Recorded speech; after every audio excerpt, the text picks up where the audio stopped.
Good morning and welcome to the instructional handover video for this 2019 Globe Car Summit 600. I'm going to walk you around the outside of the vehicle first, then we'll go on inside and show you all the main operating items of this vehicle. So first of all, it's based on a Fiat. It's on a 2.3 150. We've got the alloy wheels, short arm manually folding wing mirrors which electrically operate from inside, and on the Fiat it does both the bottom and the top. We've got the sliding habitation door, an awning, which is a Fiamma one, and I'll send a separate video, a generic Fiamma video that shows you how to use the awnings. And we've got an electric step. To open the door, pull the handle. To operate the step, we've got a little button there, and that will slide the step in and out. To close it again, just pull the handle, and that will close the door. Behind the door, we've got a mains outlet, so that's mains electric out of the vehicle. You've got to have it hooked up to mains first of all for that to work. Below that we've got a drain point. Now all you do is simply just twist the cap, and that will allow the water to drain out of the wastewater once it's full or empty, sorry. Put that back on and twist it, and the cap will just stay in place. So that is your waste water drain, anything that you put down your sink or your shower area. Behind to the rear of the vehicle, underneath the flap here, we've got your filler point for your fresh water. So just remove the cap with your key and put a hose pipe in there to fill up the water. Now one thing you will have to do is just to the rear of the vehicle, under this little panel that's marked here, you'll just have to remember, as the little sign says here, to close and open the valve depending on what you're wanting to do. And this refers to the little black valve here.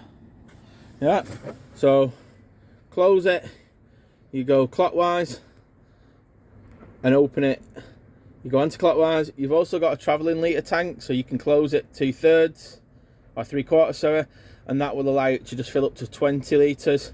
Keep going all the way to the end and it will fill up to front.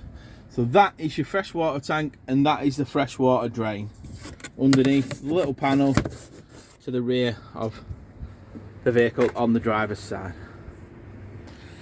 So in the rear compartment, you've got your toolkit and your main brochures and handbooks that are supplied, as well as a good storage area for anything that you want to put in that's larger than the cupboards inside the van. The awning pole is located just on the clips, just at the top there, and on the back door itself, we've got a blind and a fly screen on the opening window. So this will open, clip the buttons, and gently go out, and it will open up, and then close it back in and it will close just like so. To the left hand side, in the LPG compartment, we've got your gas storage area. So this can take 2 bottles. The regulator's already supplied just up there, but you must keep these little drop vents, these little white vents, free of any obstructions, and make sure the gas is tied down before you're travelling off. It's fitted with a towing hitch just there and an electrics for that. When closing it, I know people will know, but make sure you close that side, the left hand side, before you close the right hand side. We've also got a reversing camera that's up underneath the brake light, and I'll show you how that comes on the screen further round. Onto the passenger side, we've got your toilet cassette. So again, use the key that's supplied to open up the lock, twist the lock, that will show you where the toilet is. Lift up the handle and slide the toilet out. Unscrew the cap, and then that will allow you then to empty the toilet compartment. Push it back in once you've done that, and make sure it just clips over this little clip here. Yep, and that will allow you to then use the toilet again. When you're closing it, just make sure that you push it in and it will clip. And then to seal it completely, use one of the 2 keys that are supplied with you and just twist it in, and it will flush fit just like that. When it's locked, to release it, just twist the key and it will come back out again just like so. And that's your toilet cassette. In front of that is your flue for the Truma system, so please be careful, this does get warm. Don't hang anything on there. And in front of that, marked with the little power symbol, is where you plug in your mains electrical cable, and that's going to give you mains power into the vehicle. Further forward of that, we've got the diesel filler point, No AdBlue on this one, so it's just diesel in there, and use the Fiat key to gain your access into that cab. The engine battery is located underneath this seat here, and we've got your leisure batteries located here with the fuse to check if you aren't getting power to the vehicle at the engine leisure battery, just underneath that cover there. So a little tip for you there. To get underneath the bonnet, you pull down the lever. On the side windows and the front windows, this vehicle is fitted with the Remis cab lines. Now just be gentle and careful with these, don't force them, and they will go back in place nice and neat there. The ones at the front simply just pinch together and pull across and magnetise in the middle of the vehicle. We've also got in that area a glove box and another glove box here, as well as your passenger airbag just there. So I mentioned the bonnet release catch. To find that, you want to go directly above the Fiat badge, just lift it slightly, and then you will find your little yellow lever. If you lift that up, that will allow you then to gain access underneath the vehicle. In here we've got your negative point, and underneath this little cap, which you use your key to gain access to, is where you'll find your positive point. We've got your oil and your dipstick, and to the left is your screen wash. To close it, gently release the bonnet, and that will close it back up like so. So that's the outside of the vehicle done. Let's move on to the inside and go through the items inside here. So when the doors open, we've also got fitted a full insect mosquito screen, so that goes all the way just there. Do be careful with these, make sure that they are retracted before you then moving off and closing your door, because then you'll find that that will interrupt and go into the screen if it's not. So just a little bit of common sense, guys. The main control panels for this system, if we turn everything off to begin with, can just be found just above your door here, and this is where you will find both. This is where you will find both the main control panel and the Truma control panel. So to turn the power on, press and hold the middle button. You'll hear a beep, a few seconds, and then the control will come back on. If you've got something switched on, like you might see in the 12 volt there, it will automatically come back on. If you haven't, then you just press that, and that will give us lights in the vehicle. Yeah, so there are several switches around the vehicle. Yeah, we've also got light switches underneath that will turn them off individually. Light switches above, which will turn off the ambient lighting. And then again, light switches around the vehicle, which will turn off the relevant lights all around. Yeah. To operate the fridge, you'll need to press this button on here, and then that will operate the fridge. Fridge runs off your leisure battery. It's a compressor fridge, so you'll see that the lights will come on when it's on. There's a little temperature gauge there to turn it off. The temperature up and down, depending on how cold or warm you want it to be. And there's a little lock on the top here, which just lock it in place for anything, stop anything from falling out of there. So that's the button there, which does your fridge. The button at the side is your pump, your water pump. So once you've got water in there, you'll need to press that button on. What you will then need to do is come to your main source of taps here, and if you lift it up, you'll see that they've got little indicators to tell you whether it's hot and cold. Turn it to the hot side and lift up that until the water is free flowing. Now, at the beginning, you'll find that it'll go spit and spurt. You want it pulling all the air out of the boiler. Yeah. Once you've got it running on a steady stream of water, you can then just shut the tap down, and that means that your boiler is full of water and not air. I do advise that you do this on both taps, in the bathroom and in the kitchen area. So one other thing you'll need to check before you do that is that you have shut the drain valve for the boiler. And the boiler can be found underneath the forward facing seat. Just down here. See if I can get to an angle where you can see it. I probably will need to show you this a bit better on handover, but let's do it here.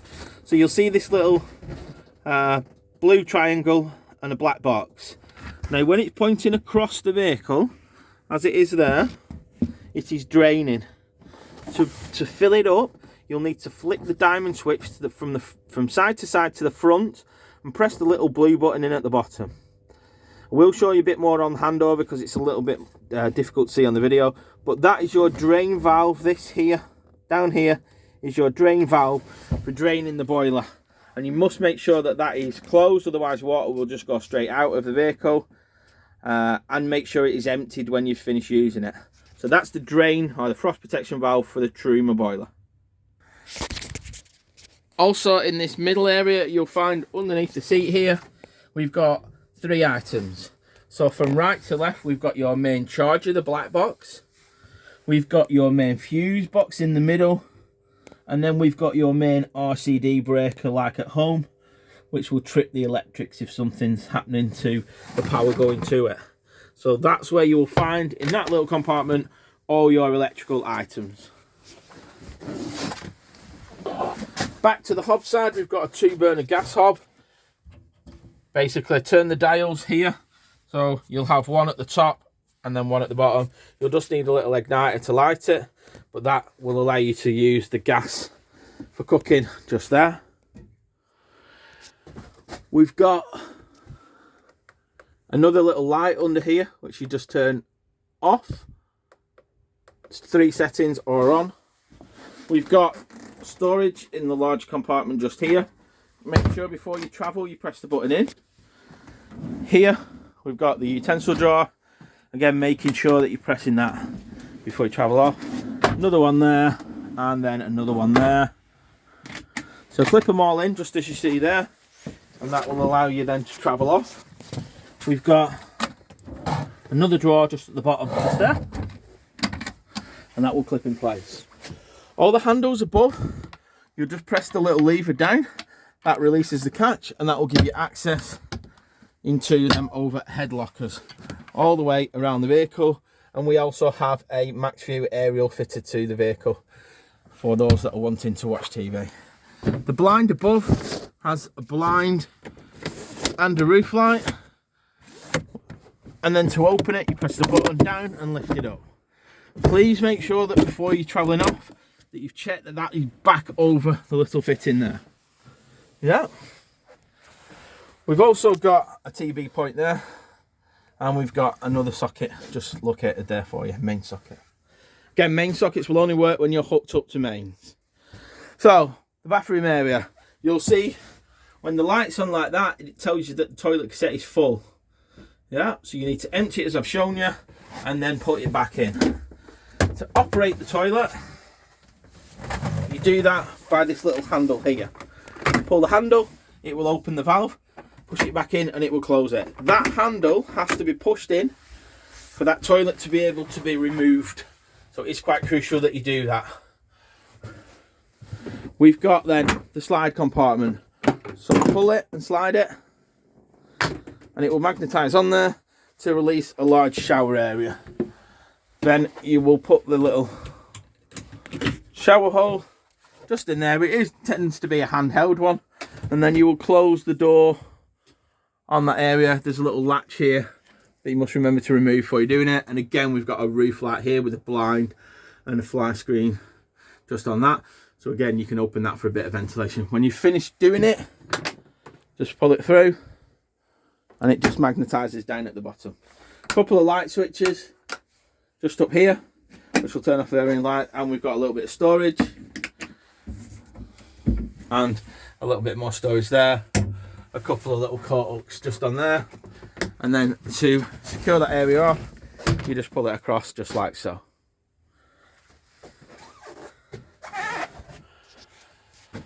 Next to the main control panel, you've got your temperature controls, battery voltages, so it tells you vehicle and then engine, and then we've got our water levels for our fresh water. So you press them 3 buttons there, it will give you your indications of what is working on them particular units there.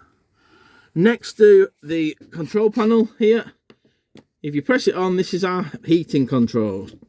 So press the button in the middle, it will bring up 4 different symbols. You've got a motorhome, a water symbol, a gas and electric symbol, and a fan symbol. So first of all, we want to get the vehicle up to temperature. So turn the dial just round, to the desired temperature. When you've selected it, press it.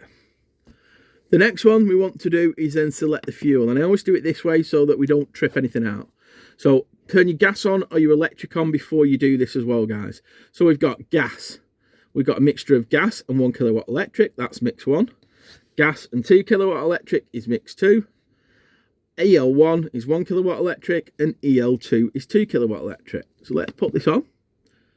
And then I go to the fan because I'm trying to get it warm on a cold day like today. We've got eco, which is slow. We've got high, which is fast. And then we've got boost. So what boost does, it takes all the power away from the hot water to get the temperature of the vehicle up to temperature as quick as possible. Now on the cold mornings that we're facing at the minute, you'll probably find it best doing that on the mix 2 option to get you up to temperature. And then once you're up to temperature, you can regulate it with your electric quite easily by moving it on to EL1 or EL2 if you're hooked up to mains.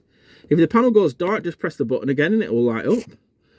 And what we want to do, if we want to do the gas and the heating and the electric, is we'll need to turn that down to high, and then we'll need to go to the water side of it, and we'll need to either select eco, which is like a 40-degree setting, and hot, which is 60 degrees. The boost again will take, it's like a starter function, which will allow the water to get up to temperature as quick as possible, but at the detriment to the heating. So you can't have it heating hot, high, heating the hot water on boost and heating the vehicle on boost. It's either or. Yeah, so if you're trying to get both up to the same temperature, I would recommend that you have the water on hot, and again it tells you above, and that on the high setting, which is the 2 fan button. One thing you can do is if you're wanting on a cold day like today and you don't want to put water in, you can do it as the setting says there. Leave that turned off, put the heating on, put your electric on, and then put your fan on. Yeah. 2 light switches just underneath here will do your lights in your main area as well. We've got seat belts, 2 people. The table is fully removable. Now to remove it, you press this button down. Press the button down and that removes it. To lock it in place, push it up from the bottom, and that then pushes that catch back up and secures the table for transit. Yeah. To swing it round, pull the little lever, and that will allow the bottom half to spin around. Underneath the seat, you've got a mains and a USB socket, just located there. And underneath the floor, lift up, we've got a little storage compartment for you there. The seats swivel and they move forward and backwards by lifting that bar up. They adjust front and back by lifting them out. Yeah. We've got your drinks holders, we've got your armrests, we've got your sun visors. Slide this forward, then we've got leather steering wheel, cruise control, speed limiter, indicators and lights, windscreen wipers, and on the end of the stalk you've got a trip counter. And then we've got a multimedia system here, which has a CD player, cruise control underneath, and if I put the keys in, you can then lift this top unit up, so you can use this as a phone holder, or close it and link it in. And then on here you've got digital radio.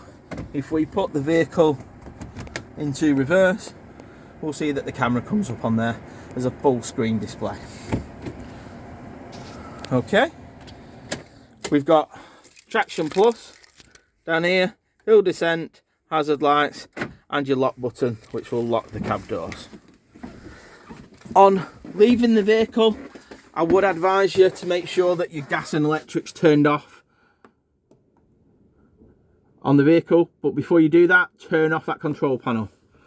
So once you've turned it off and it tells you that it's off, go and unplug your electric, turn off your gas. Make sure you put your gas on or your electric on before you turn that control panel.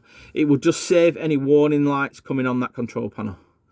Turn off your pump, turn off your fridge if you've got it on, turn off your 12 volt, and then just completely turn it off, press and hold the middle button, and that will turn everything off on the vehicle. Once you've done that, you're ready to move on to the next spot of call. I hope you find the instructional video useful. Look forward to your feedbacks and your comments. Most importantly, we hope you enjoy your new club car. Thank you.